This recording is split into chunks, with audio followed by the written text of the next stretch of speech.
This is To the Point with Michael Williams. Good morning and welcome to the Point. I'm Michael Williams. Today we want to introduce you to a young man making a big difference in our community. Frankie Pierre-Paul founded a Different Shade of Love, a nonprofit that serves the homeless in Palm Beach County. And we've caught up with them in the past. You see the pictures here, passing out clothes and food to people, giving haircuts, advocating on their behalf for help that may be available when they don't even know it.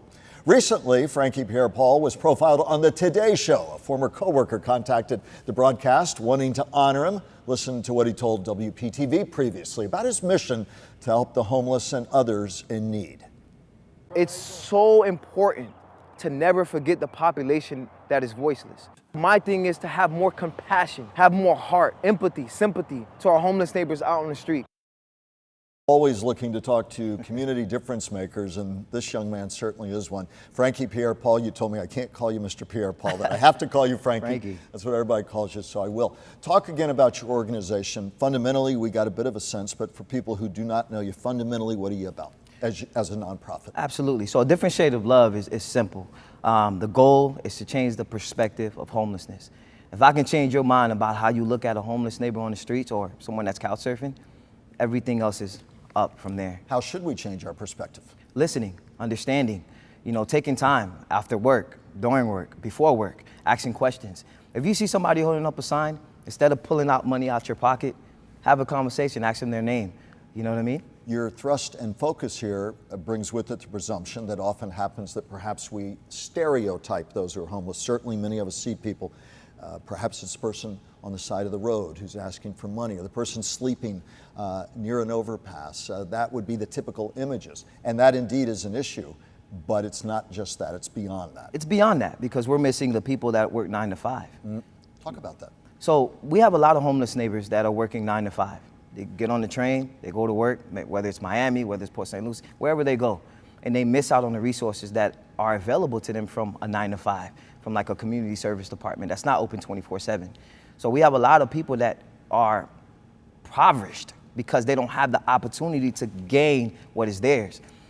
Am I understanding it correctly that we do see a lot of people who may have work, but when they go away from work are either in substandard housing or no housing at all? No housing at all because they can't afford first, last, and security, or because their spouse had passed away. And we certainly are seeing a burgeoning homeless affordability crisis. So again, this stereotype that quote unquote, I know you fight this, that the homeless are only those that we previously described. That's part of it, but we're talking those, and in fact, those numbers would tend to be what? Those that we would classically think of as homeless on the street?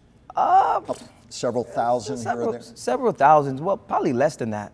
But when we start looking at those who are on the edge of perhaps being homeless, who are dealing with the homeless affordability crisis, that too is a big part of the homeless issue, and that's part of what you're fighting to change perceptions on. Yes, absolutely, because a lot of us are all 1 or 2 paychecks away from being homeless. So how do we, as we change perception, talk about resources? One of the frustrations I know you have, and one of the joys you have, is connecting resources with people who may not know they existed. So talk about some of the concrete work you've done and how you try to connect people and resources with, let's say, county programs or other. So for example, we have the Smart Landlord Program, the Community Service Department offers.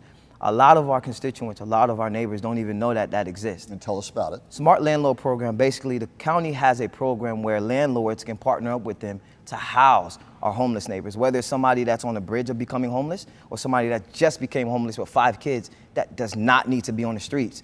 Instead of having them get on the streets and not know about them, we can bridge that gap and say, okay, you have $800 a month that you make. The county can come in and put the next $300. Instead of you being homeless, you have a home, and landlords can get their payments on time. That's the benefit of having that partnership. How many people have been able to be helped with that? I mean, I know you're a big conduit. You're not officially with the county, but as a nonprofit, I said to you, we had a chance to chat. You bring the heart, the empathy, and the connectivity to a lot of well-meaning county programs, but you're the one out there helping with the passion to bring it together. Absolutely, and the thing is... And have helped a lot of people. Do you have numbers? A lot of people.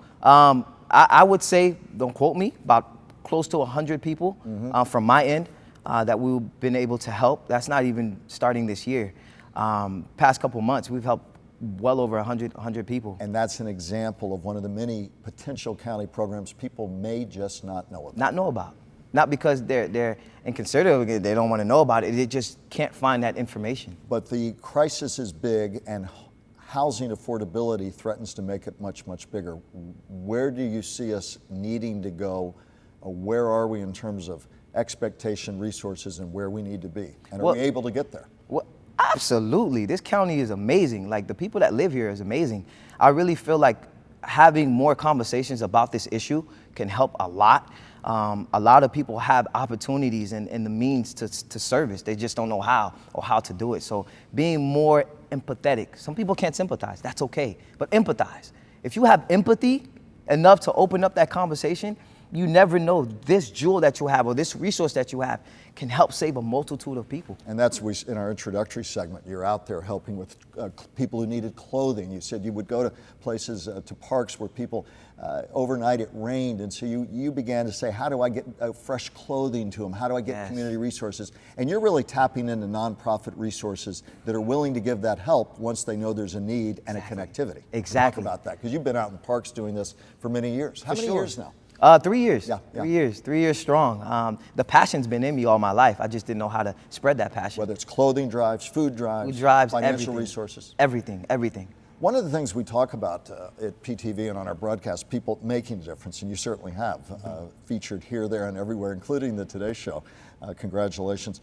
But you came to this story as a young man, as I understand it, about 16 years old, a younger man, I should say. Like many teenagers, button heads with mom and dad, and you decided to go out on your own, but you suddenly found yourself without a place to be, and I think you put it, a lot of couch hopping, and if you homeless or near homeless for a while, you felt it. I felt it. And in the years that passed, I felt it again.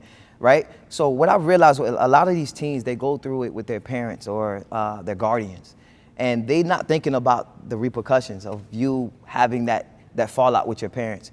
My parents love me. They're in love with me. I'm in love with them. I just didn't understand that love that they had for me.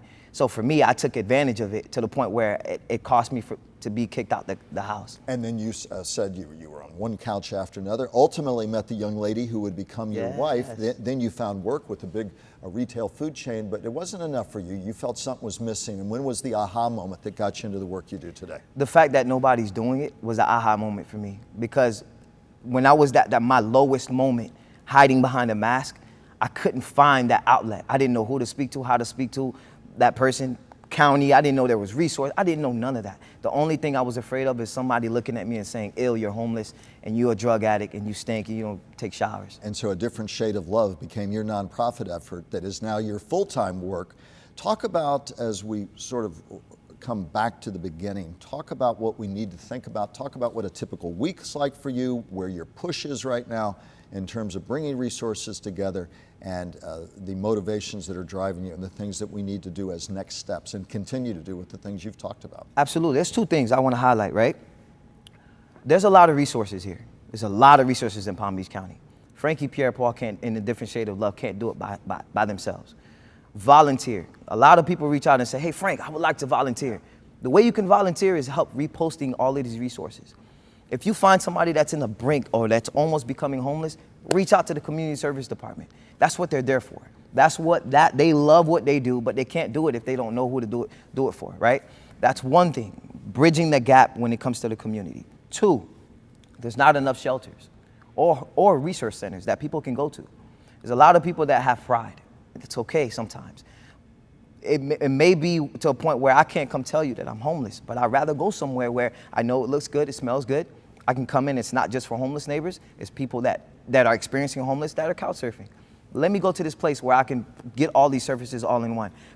Everything is just too spread out. It's a big county. So that's your push to try and centralize that. Absolutely. In a way, and for there to be a lot more Frankie Pierre-Pauls who are the conduits between resources and people. Yes. Talk about the issue, because you just touched on it. It's one thing to help people in the immediate crisis. What more do we desperately need to do to make sure that cycle doesn't continue? Change the system and being open to changing the system, right? What does that mean? Affordable housing, really talking about homelessness. Don't just say, "Hey, I'll give you some water and feel good and go home." No, really, really talk about it and really have solutions. Because again, I can come up here and speak for 10,000 hours and speak about homelessness and leave. It may make an impact on you and our viewers that are listening. But the only way this county can change that 1,500 that we had at the 2020 point in time count, the only way we can bring that number down is through collaborative efforts Our churches that are opening up, we need to open up more churches where, hey, if the shelter is too full, hey, bring them to my church. You know, my church is opened up. We can solve this issue. I know we can only give our viewers some beginning sense of the work you do, but I think it's so important. They can go to people can go to your site, Different Shade of Love. Yes. So you're never going to turn away volunteer help. No, absolutely not. And so there's that. We all need to invest ourselves in more education about resources, and we all need to quit doing this and pretending that a burgeoning affordability crisis is not something that ultimately impacts us. It impacts our workforce, our entire way of life, being able to hire people who can come here and productively work. I mean, there's a synergy there, a synergistic aspect to this that touches all of us, even when we think it doesn't. Absolutely, absolutely. And I just want people to understand, COVID-19 has changed the face of homelessness forever. COVID-19 changed the face of homelessness. We have people that own restaurants. Restaurants just fell down. Like, now they're homeless on the streets. They don't know where to go or who to speak to, who to call. You know, so having more empathy and understanding that it may be a family member of yours that you don't even know. They smell good, they look good, but they're sleeping in their cars before they go to work in the morning. Just keep that in mind. You're the one working every day in parks where you've worked with people, banging on the county door. They say, here comes Frankie Pierre-Paul. We better get with it. Final inspirational thought that you have that all of us need to come off the sidelines. Final thought. A different shade of love. The way I show love, the way you show love may be different. But as long as you're showing love, there's nothing that you can't do. Love Nothing. that informs action and accountability, and all of us getting involved. Absolutely. Frankie Pierre-Paul, a difference maker in our community. Let's go. It's a pleasure to be here, and it's a blessing to be a blessing. Pleasure to have you aboard. There are big community difference makers right here. You just met one of them. Ahead, the dividing line in Tallahassee over the state's top medical officer.